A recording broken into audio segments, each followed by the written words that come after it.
जय श्री राधे भक्तों। गरुड़ पुराण के सारोद्धार के 9वें अध्याय तक की कथा का हम श्रवण कर चुके थे, जिनकी लिंक हमने डिस्क्रिप्शन में दे दी है।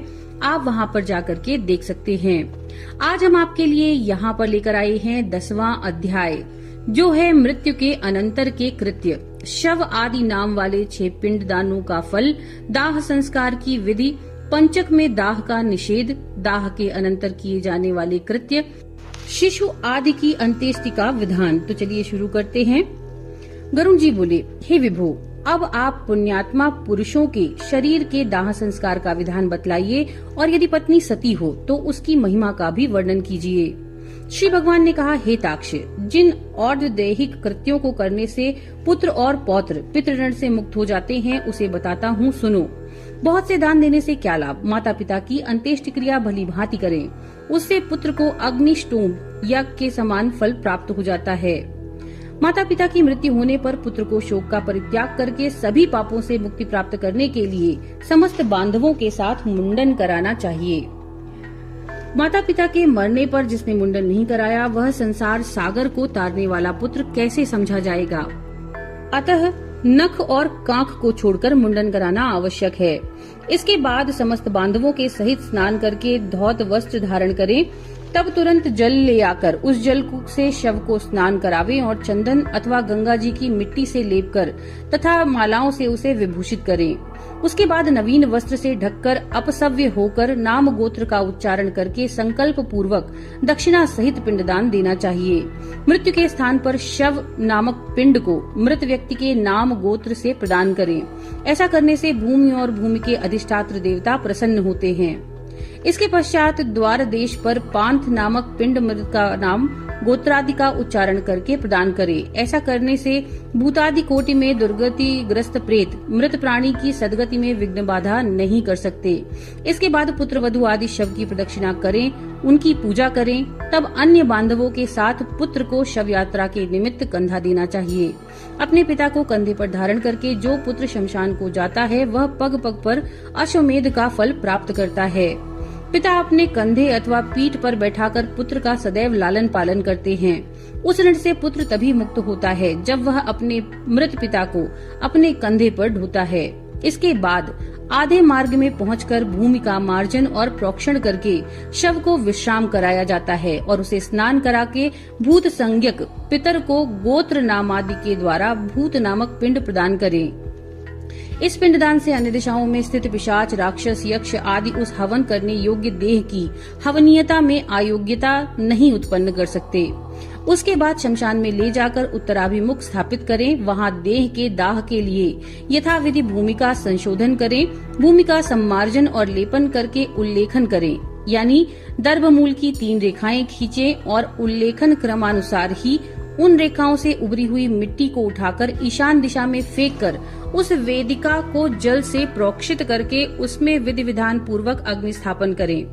पुष्प और अक्षत आदि से क्रव्याद संज्ञक अग्निदेव की पूजा करें और लोमभ्य स्वाहा इत्यादि अनुवाक से यथाविधि होम करना चाहिए। तब उस क्रव्याद मृतक का मांस भक्षण करने वाली अग्नि की इस प्रकार प्रार्थना करें, तुम प्राणियों को धारण करने वाले, उनको उत्पन्न करने वाले तथा प्राणियों का पालन करने वाले हो। ये सांसारिक मनुष्य मर चुका है, तुम इसे स्वर्ग ले जाओ। इस प्रकार क्रव्याद संज्ञक अग्नि की प्रार्थना करके वहीं चंदन, तुलसी, पलाश और पीपल की लकड़ियों से चिता का निर्माण करो। हे खगेश्वर, उस शव को चिता पर रख करके वहाँ 2 पिंड प्रदान करें। प्रेत के नाम से एक पिंड चिता पर तथा दूसरा शव के हाथ में देना चाहिए। चिता में रखने के बाद से उस शव में प्रेतत्व आ जाता है। प्रेत कल्प को जानने वाले कतिपय विद्वज्जन चिता पर दिए जाने वाले पिंड को साधक नाम से संबोधित करते हैं। इसलिए चिता पर साधक नाम से तथा शव के हाथ पर प्रेत नाम से पिंडदान करें। इस प्रकार 5 पिंड प्रदान करने से शव में आहुति योग्यता उत्पन्न होती है। अन्यथा शमशान में स्थित पूर्वोक्त पिशाच, राक्षस तथा यक्ष आदि उसकी आहुति योग्यता के उपघातक होते हैं। प्रेत के लिए 5 पिंड देकर हवन किए हुए उस क्रव्याद अग्नि को तिनकों पर रखकर यदि पंचक न हो तो पुत्र अग्नि प्रदान करे। पंचक में जिसका मरण होता है उस मनुष्य को सदगति प्राप्त नहीं होती। पंचक शांति किए बिना उसका दाह नहीं करना चाहिए, अन्यथा अन्य की मृत्यु होती है। घनिष्ठा के उत्तरार्ध से रेवती पर्यंत 5 नक्षत्र पंचक संज्ञक हैं। इनमें मृत व्यक्ति दाह के योग्य नहीं होता और उसका दाह करने से परिणाम शुभ नहीं होते। इन नक्षत्रों में जो मरता है उसके घर में कोई हानि होती है, पुत्र और सगोत्रियों को भी विघ्न होता है, अथवा इस पंचक में भी दाह विधि का आचरण करके मृत व्यक्ति के दाह संस्कार हो सकता है। पंचक मरण प्रयुक्त सभी दोषों की शांति के लिए उस दाह विधि को कहूँगा। हे ताक्ष, कुश से निर्मित 4 पुतलों को नक्षत्र मंत्रों से अभिमंत्रित करके शव के समीप स्थापित करें। तब उन पुतलों में प्रतप्त सुवर्ण रखना चाहिए और फिर नक्षत्रों के नाम मंत्रों से होम करना चाहिए। पुनः प्रेता जयता नर इंद्रो वह शर्म यच्छतु, इस मंत्र से उन नक्षत्र मंत्रों को संपुटित करके होम करना चाहिए। इसके बाद उन पुतलों के साथ शव का दाह करें। सपिंडी श्राद्ध के दिन पुत्र यथाविधि पंचक शांति का अनुष्ठान करे। पंचक दोष की शांति के लिए क्रमशः तिल पूर्ण पात्र, सोना, चांदी, रत्न तथा घृत पूर्ण कांस्य पात्र का दान करना चाहिए। इस प्रकार पंचक शांति विधान करके जो शव दाह करता है उसे पंचक जन्य कोई विघ्न बाधा नहीं होती और प्रेत भी सदगति प्राप्त करता है। इस प्रकार पंचक में मृत व्यक्ति का दाह करना चाहिए और पंचक के बिना मरने पर केवल शव का दाह करना चाहिए। यदि मृत व्यक्ति की पत्नी सती हो रही है तो उसके दाह के साथ ही शव का दाह करना चाहिए। अपने पति के प्रिय संपादन में संलग्न पतिव्रता नारी यदि उसके साथ परलोक गमन करना चाहे तो पति की मृत्यु होने पर स्नान करें, शरीर को कुमकुम, अंजन, सुंदर वस्त्राभूषण आदि से अलंकृत करें, ब्राह्मणों और बंधु बांधवों को दान दें, गुरुजनों को प्रणाम करके तब अपने घर से बाहर निकलें। इसके बाद देवालय जाकर भक्ति पूर्वक भगवान विष्णु को प्रणाम करें। वहां अपने आभूषणों को समर्पित करके वहां से श्रीफल लेकर लज्जा और मोह का परित्याग करके शमशान भूमि में जाएं। तब वहां सूर्य को नमस्कार करके चिता की परिक्रमा करके पुष्प शैया रूपी चिता पर चढ़ें और अपने पति को अपनी गोद में लिटाएं। तदनंतर सखियों को श्रीफल देकर दाह के लिए आज्ञा प्रदान करें और शरीर दाह को गंगा जल में स्नान के समान मानकर अपना शरीर जलाएं।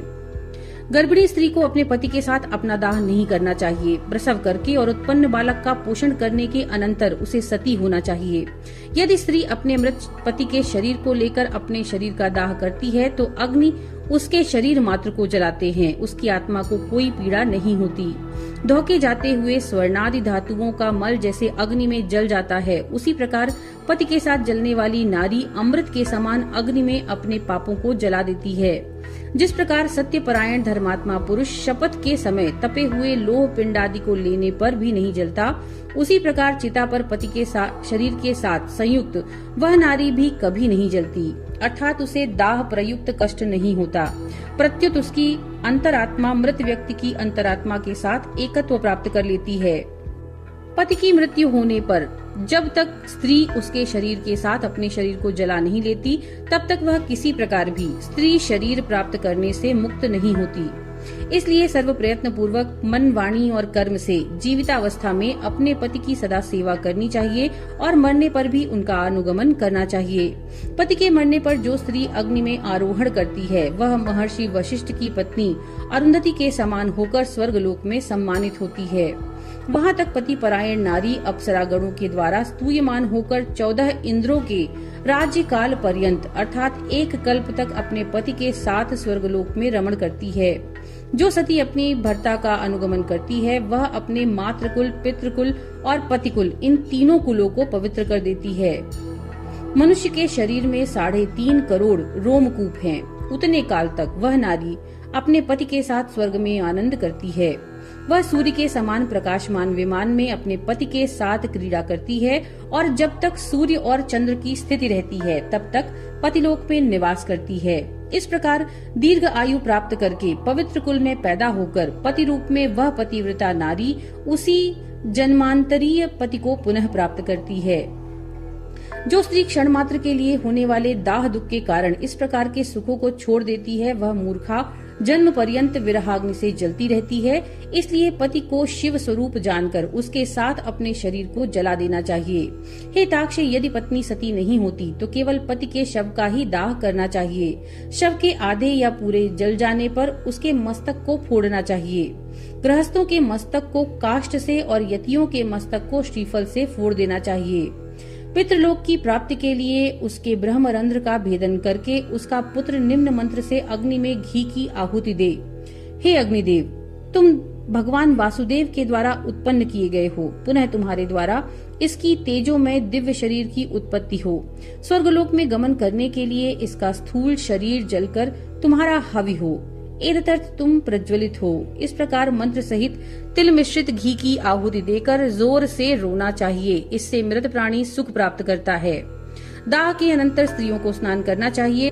तत्पश्चात पुत्रों को स्नान करना चाहिए। तदनंतर मृत प्राणी के गोत्र नाम का उच्चारण करके तिलांजलि देनी चाहिए। फिर नीम के पत्तों को चबाकर मृतक के गुणों का गान करना चाहिए। आगे आगे स्त्रियों को और पीछे पुरुषों को घर जाना चाहिए और घर में पुनः स्नान करके गोग्रास देना चाहिए। पत्तल में भोजन करना चाहिए और घर का अन्न नहीं खाना चाहिए। मृतक के स्थान को लीप कर वहाँ 12 दिन तक रात दिन दक्षिणाभिमुख अखंड दीपक जलाना चाहिए।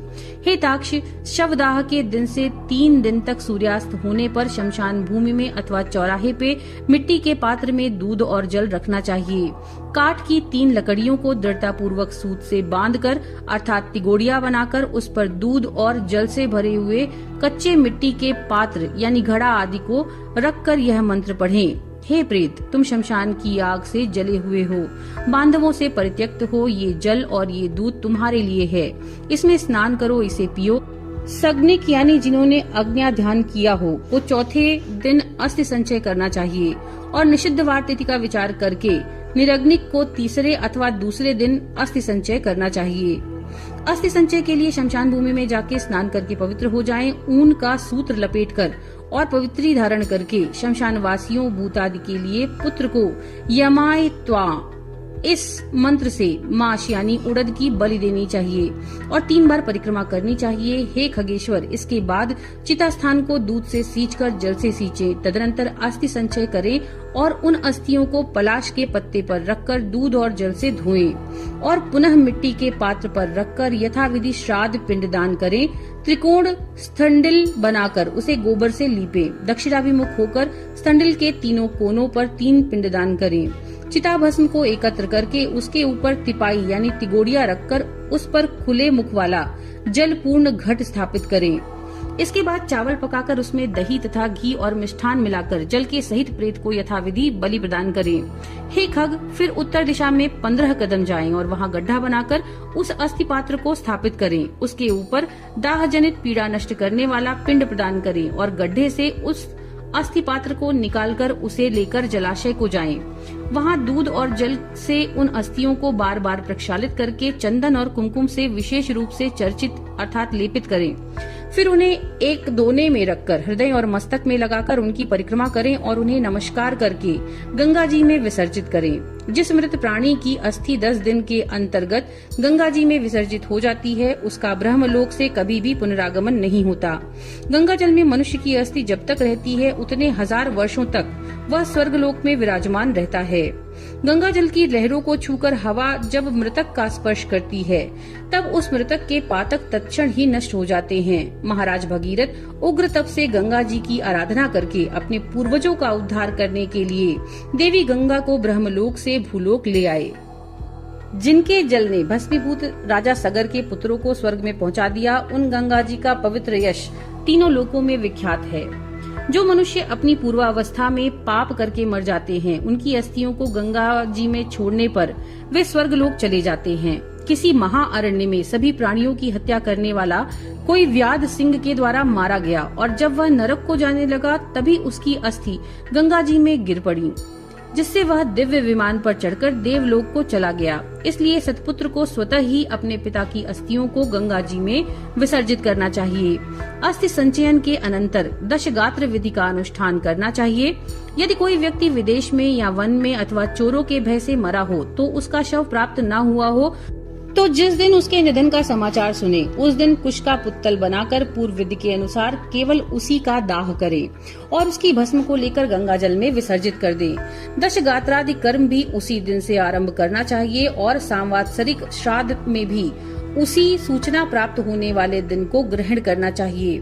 यदि गर्भ की पूर्णता हो जाने के अनंतर नारी की मृत्यु हो गई है तो उसके पेट को चीरकर बालक को निकाल लें। यदि वह भी मर गया हो तो उसे भूमि में गाड़कर केवल मृत स्त्री का दाह करें।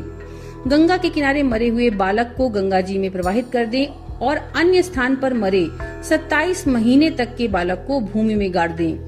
इसके बाद की अवस्था वाले बालक का दाह संस्कार करें और उसकी अस्थियां गंगा जी में विसर्जित करें तथा जल पूर्ण कुंभ प्रदान करें और केवल बालकों को ही भोजन कराएं।